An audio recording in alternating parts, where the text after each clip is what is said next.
Gagawa-gawa kayo ng batas ngunit hindi niyo naman ito pinapatupad ng tama. Nakikita niyo ba ang mga nangyayaring karahasan dito sa laylayan? Sa palagay ko ay hindi. Bakit? Bumababa lang kayo tuwing sasapit ang eleksyon.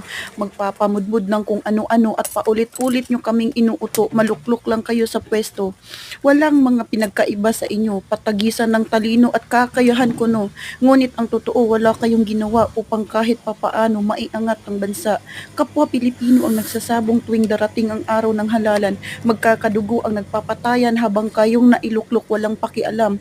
Unti-unti nang nauupos na parang kandila ang mga ninuno na hanggang ngayon patuloy na umaasa na baka sakaling inyong makita ang bawat hinaing, magamit ng maayos ang lupang pamana, ang pinagmulan ng ating salinlahi.